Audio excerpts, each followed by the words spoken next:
Salut à toi très cher investisseur rentable, c'est Yann, c'est un plaisir de te retrouver aujourd'hui pour cette vidéo immobilière du jour.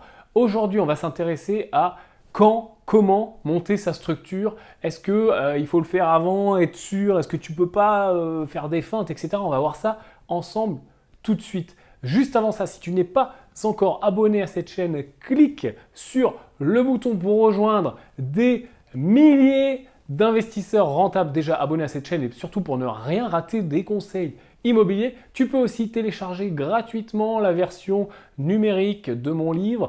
Tu as un lien dans la description de cette vidéo, quelque part au-dessus ou en dessous. Tu cliques, ça t'emmène sur une page, tu mettras ton prénom et ton email et je te l'envoie directement, gratuitement dans ta boîte mail. Ok, alors aujourd'hui, on s'intéresse à quel moment monter sa structure. J'ai beaucoup de questions d'investisseurs qui soient débutants ou plutôt avancés, mais qui se mettent à vouloir monter des structures de type SCI, SARL, SAS, etc. pour soit profiter des avantages de l'IS ou pour soit éventuellement s'associer, puisque l'intérêt principal de monter une société, bien souvent, c'est soit de s'associer avec d'autres investisseurs, soit de profiter d'un régime fiscal auquel on n'a pas accès en tant que personne physique, par exemple l'IS, l'impôt sur les sociétés. Mais ce n'est pas spécialement le sujet de la vidéo d'aujourd'hui. Le sujet de la vidéo d'aujourd'hui, c'est comment monter sa structure. Est-ce qu'il faut monter sa SCI avant et puis commencer à chercher un bien? Est-ce qu'il faut monter sa SARL, sa SAS avant et puis commencer à chercher? Est-ce que du coup ça va nous déclencher des frais, puisqu'éventuellement il va falloir monter la société. Alors soit tu la délègues à un avocat, à un fiscaliste qui va la monter pour toi et ça va coûter des frais, ou soit tu la montes toi-même, mais ça va quand même déclencher un certain nombre de frais, ne serait-ce qu'en publicité, ne serait-ce qu'en statut, et puis éventuellement de la comptabilité, etc. Donc c'est pas forcément la bonne solution de monter les choses avant. J'ai souvent coutume de dire qu'un bon investissement sera bon, peu importe dans quoi il est logé. Est-ce qu'il est logé dans une société familiale? Est-ce qu'il est logé en nom propre? Est-ce qu'il est logé... Si l'affaire est bonne, elle sera globalement bonne. Mais on est quand même bien d'accord qu'il va y avoir de très grosses différences de rendement, que ça soit pendant ton investissement, tout au long de la vie de ton investissement ou à la sortie au moment de la revente, suivant l'enveloppe fiscale que tu choisis. Et l'enveloppe fiscale que tu choisis va être directement en lien, en corrélation avec est-ce que tu montes tel ou tel type de société. Mais tout ça, ça prend du temps, tout ça, ça demande du conseil, ça demande d'éplucher les choses, ça demande éventuellement de travailler avec des professionnels ou de se former. Et tu vas me dire, oui, mais je ne peux pas faire tout ça avant d'avoir trouvé les éventuels biens, avant d'avoir commencé à visiter, enfin, tu es perdu dans l'ordre où il faut faire les choses. Alors, ce qu'on fait souvent, et moi, ce que je fais, c'est que je vais rechercher. Alors maintenant, j'ai des structures qui sont montées, etc. Mais même, peu importe, même si tu es débutant, et même si d'ailleurs tu as déjà plusieurs biens, mais que tu n'as pas investi encore en société. Tu peux faire comme tu as l'habitude de faire. Tu recherches des biens, tu projettes, tu regardes, tu augmentes ta connaissance immobilière au fil du temps. Rappelle-toi, je te dis souvent que de toute façon, dans l'immobilier, il y a énormément de chemins différents qui mènent à l'immobilier. Tous les chemins mènent à Rome, tous les chemins mènent à l'immobilier, mais il y a énormément de chemins différents. Voilà, on peut faire ça, on peut faire comme ça, on peut faire comme ci, on peut monter une société, on peut être à l'IS, on peut faire énormément de choses. Mais le temps d'explorer tous ces chemins, il va se passer du temps. Il va se passer du temps, il va se passer de l'apprentissage, il va se passer des livres, il va se passer des formations, il va se passer du conseil, il va se passer beaucoup de choses. Donc tu ne peux pas avoir un plan tout tracé. C'est souvent le défaut de beaucoup d'investisseurs et le mien encore aujourd'hui, même encore aujourd'hui où je veux encore avoir souvent trop un plan hyper bien carré en avant, je vais faire comme ci, je vais faire comme ça. Mais non, les choses sont évolutives. En effet, il y a des fondamentaux qui sont toujours les mêmes, mais il y a des choses qui sont évolutives. Et pour faire évoluer les choses, il y a une clause, une possibilité qui est très très bonne, qui s'appelle la clause de substitution. Alors comment ça marche? Mettons-nous en situation. Tu es là, tu es un investisseur rentable, tu fais partie du club des investisseurs rentables, tu te promènes, tu cherches des biens, boum, tu trouves un bien intéressant. Les fondamentaux sont bons, le quartier est bon, le loyer projeté est bon, le prix d'achat est pas mal, tu peux négocier, il y a des travaux, tout ce qui va bien. Mais tu te dis, voilà, la question fatidique. Est-ce que je fais une SCI? Est-ce que je m'associe avec Jean-Paul? Est-ce que je me mets à l'IS? Est-ce que je me mets à l'IR? Et ça t'empêche de faire une offre, parce que tu dis, attends, si je fais une offre et je suis pas prêt, etc. Mais tu peux faire une offre. Tu peux faire une offre et tu peux même te mettre sous compromis. Pourquoi? Parce que tu vas pouvoir insérer dans le compromis cette fameuse clause de substitution. Alors comme son nom l'indique, elle sert à quoi? Elle sert à substituer un acheteur à un autre acheteur.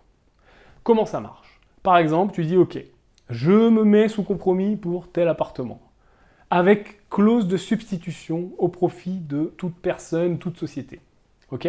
Ça veut dire que pendant le temps du compromis, le temps avant la réitération, donc qui est la signature de l'acte authentique, pendant tout ce temps-là, tu peux substituer quelqu'un d'autre, ou une personne physique ou morale, donc une société ou une personne physique, ou plusieurs personnes éventuellement, à ton achat.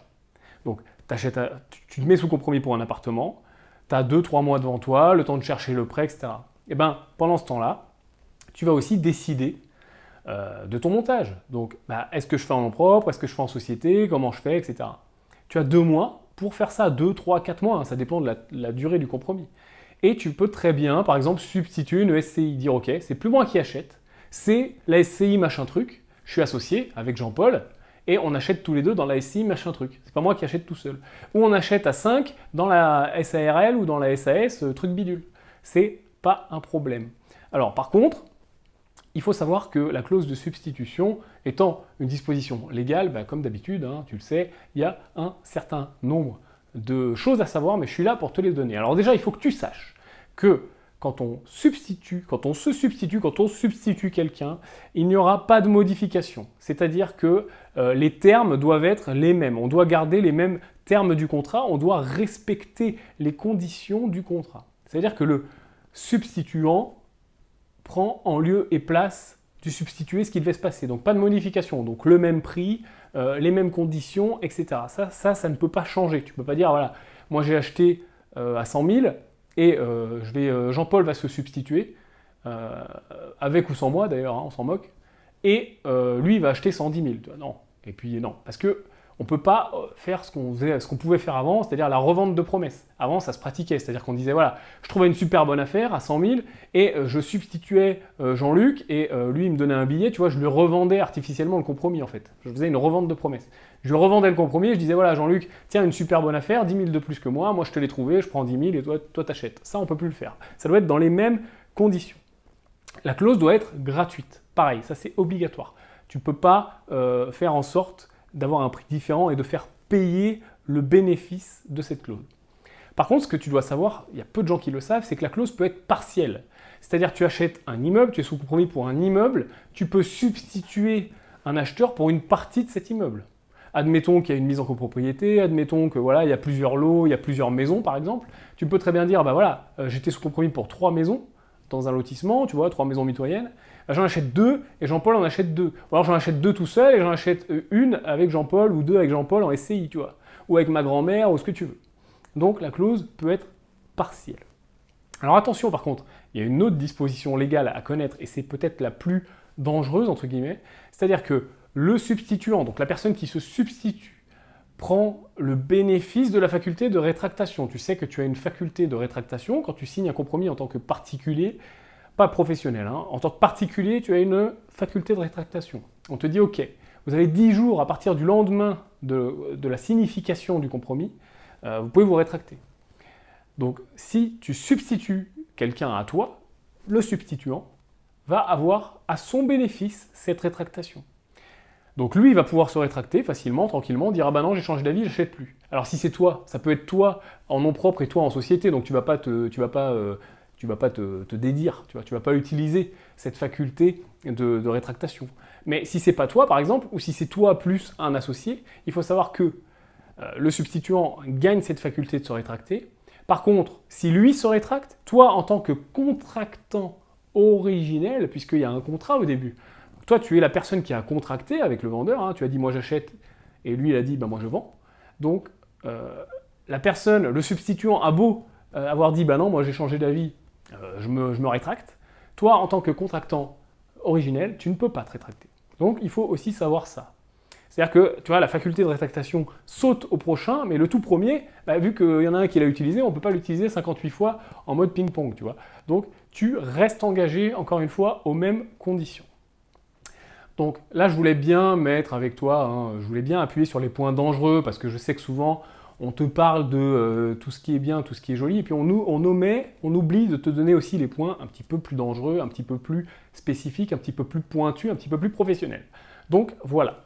Par contre, c'est vrai que dans 90%, 95% des cas, la faculté de substitution, c'est génial, puisque tu t'es mis sous compromis, donc tu as bloqué le bien, hein, parce que c'est aussi l'intérêt de se mettre sous compromis, c'est dire ok, on arrête tout, je bloque le bien, il est pour moi, tu vois, je l'achète.